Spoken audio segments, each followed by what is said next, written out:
Hello, Facebook.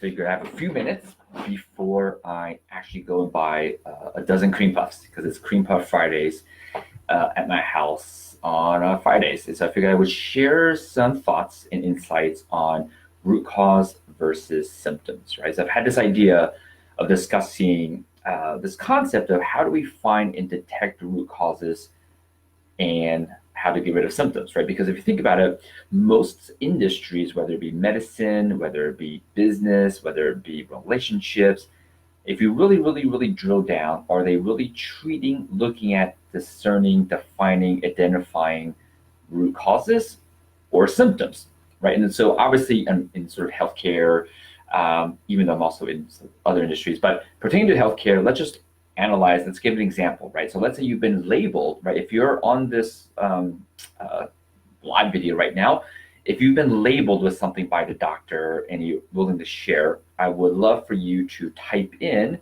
what you've been labeled with. It could be high blood pressure, it could be diabetes, whatever you've been labeled with, especially if you're taking a drug for it. And we can kind of drill in, right? Do a little deep dive. I would love to sort of work with you on discerning what is a symptom versus a root cause, right? So feel free to kind of type in what you've been labeled with, and we'll do a little deep dive. All right, so without anyone typing yet, I'll just pick one, right? And so, and I'll share a story with you. This is pretty common in my practice. 20 years, 8,000 patients later, I've seen a lot of stuff.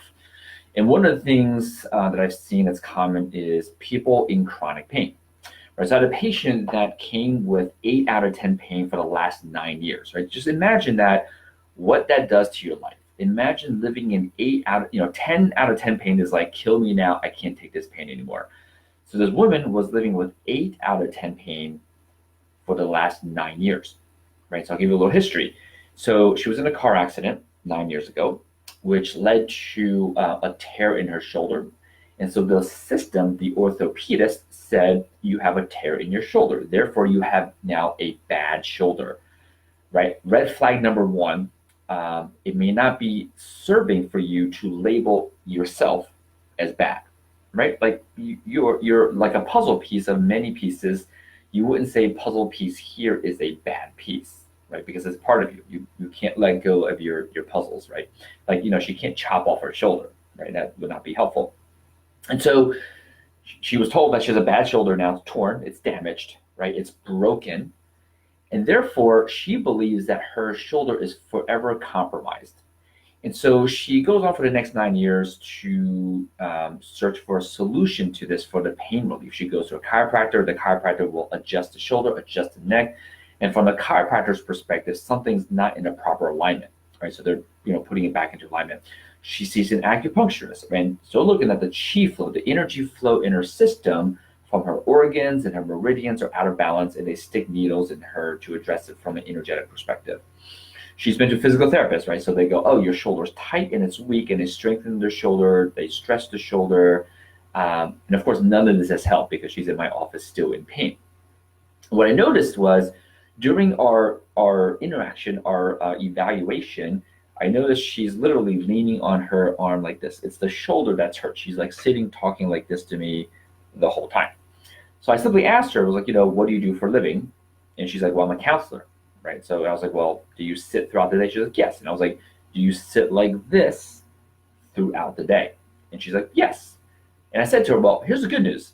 If I died right now and you got no care, no treatment, but simply you became aware that you're leaning on the very joint and putting pressure on the joint that is compromised, but luckily your body is trying to heal.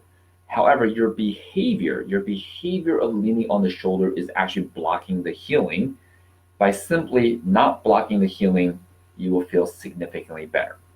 And I actually told her that if she left today or I died, right, she basically got no care, that she would feel 50% better after just 3 weeks.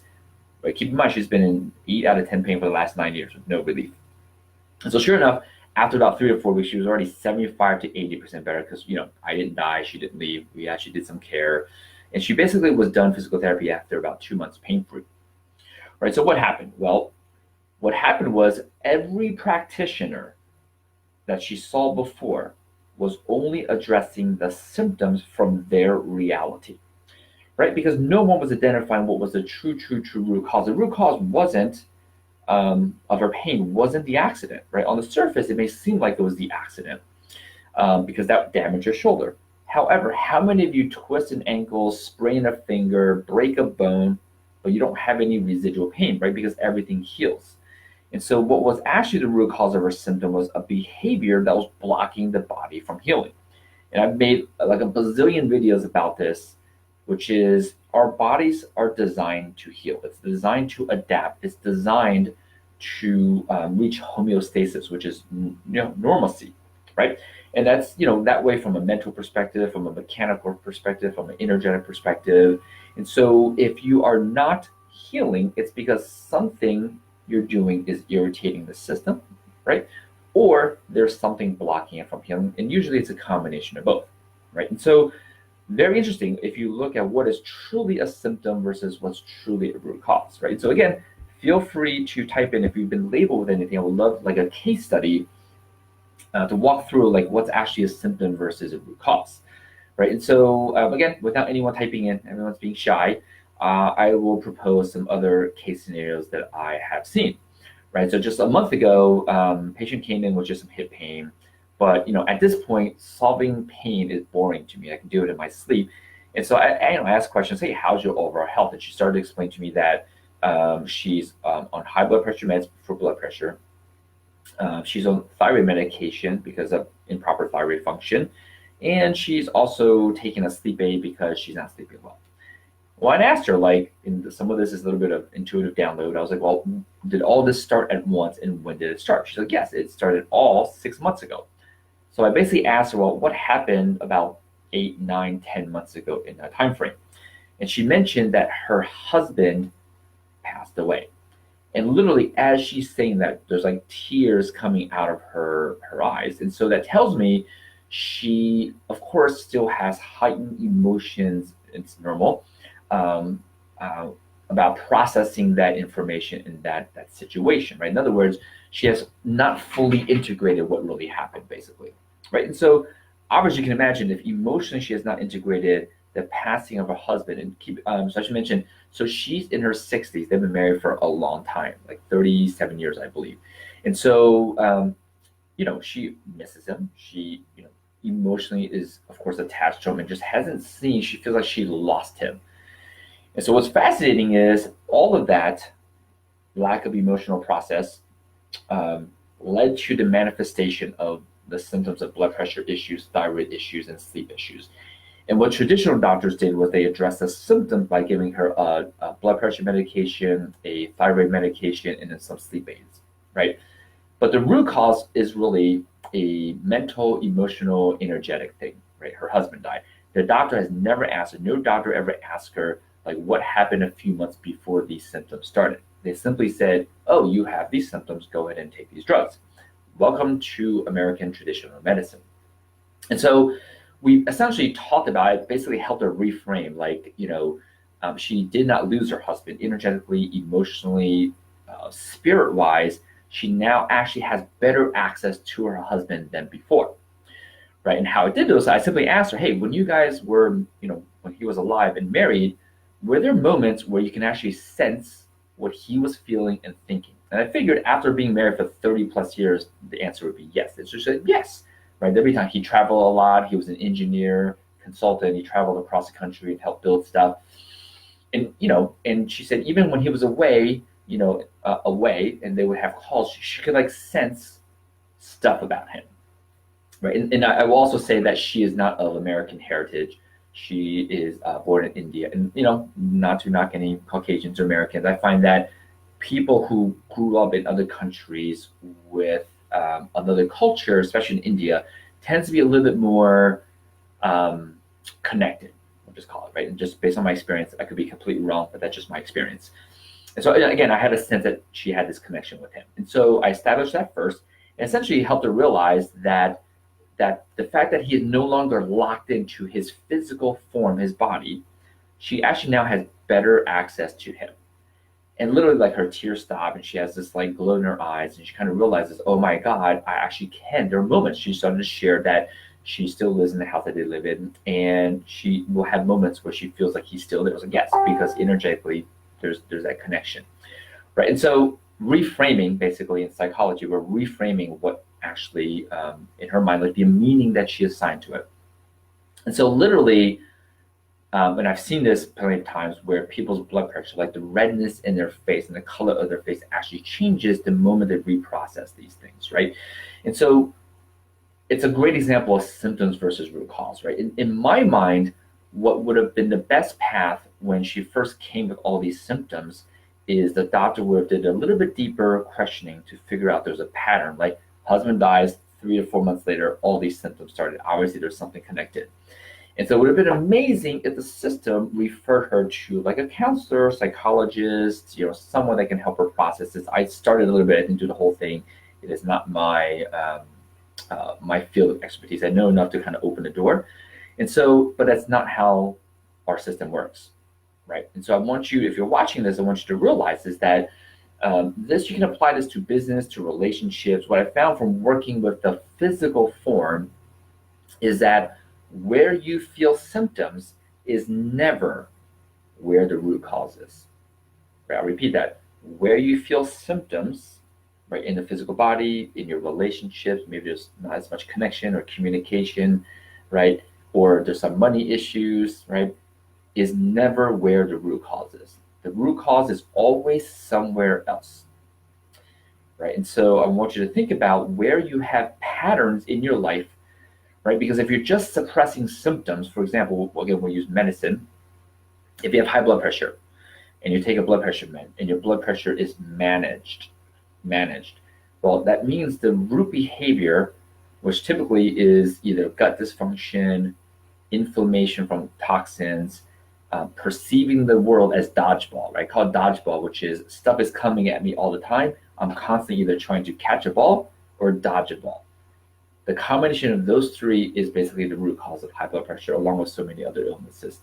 And so if you take blood pressure medicine to keep your blood pressure down, it perpetuates and allows you to continue one of those three or all of those three. And what ends up happening is because the symptom has been suppressed, the pattern continues and the root cause manifests into other symptoms, right?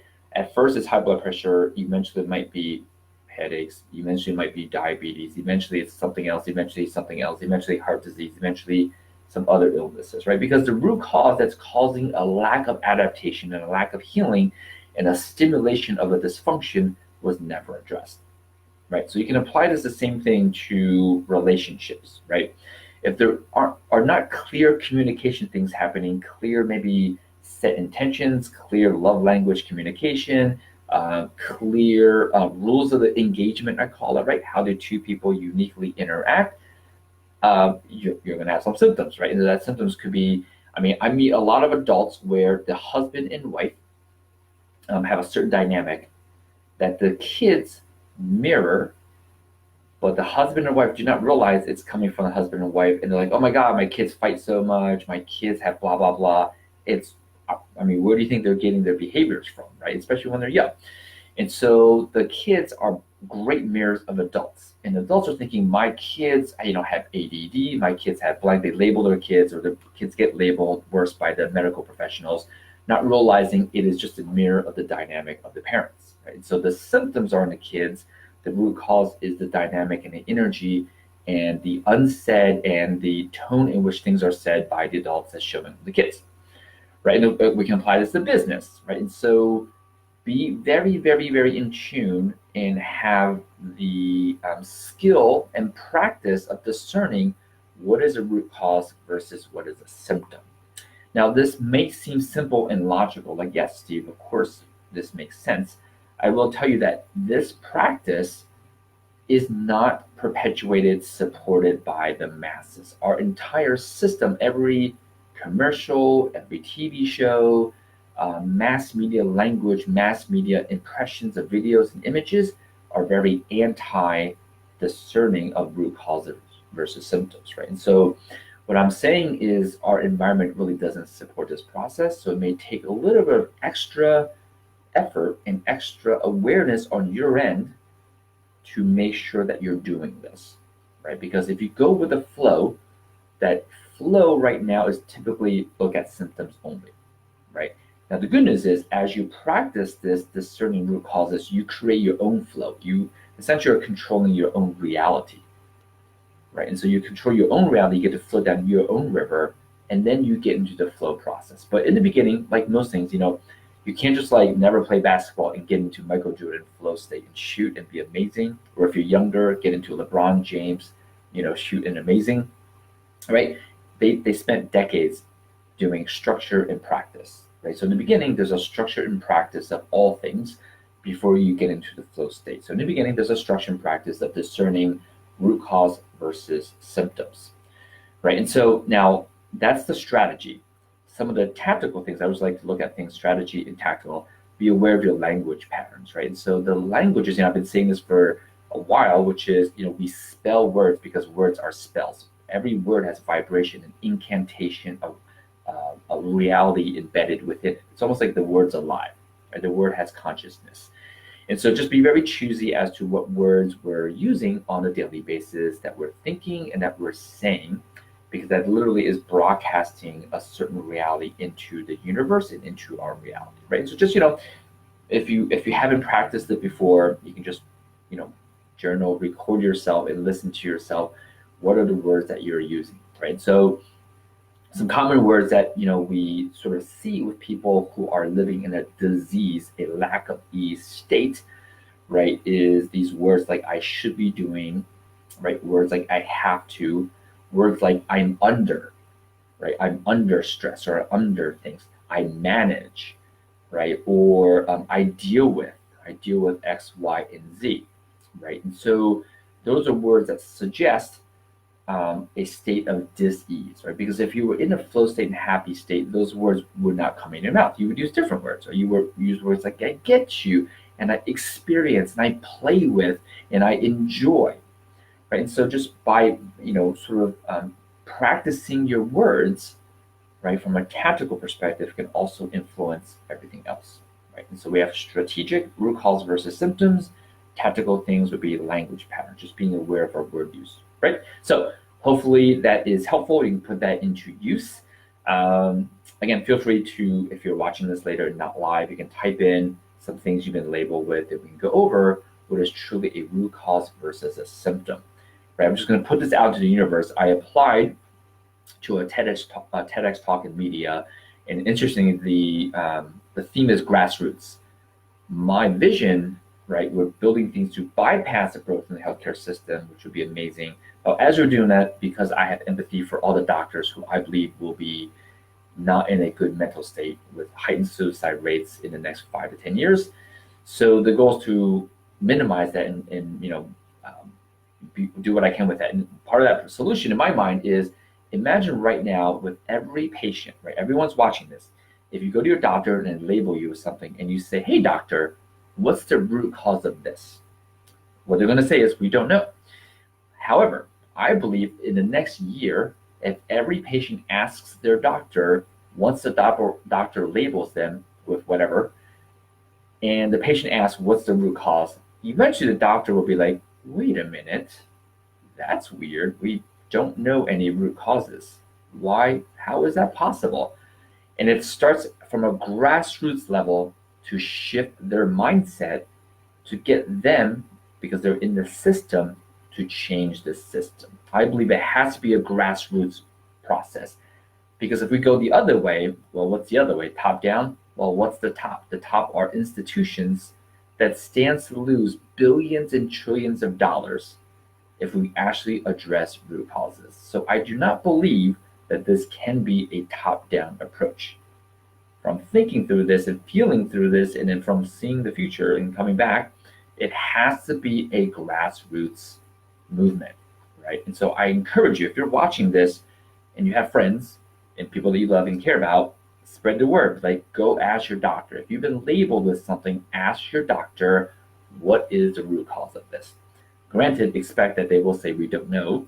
However, the intention is for you not to learn the root causes because they don't know it. And you can feel free to message me. We can talk about it.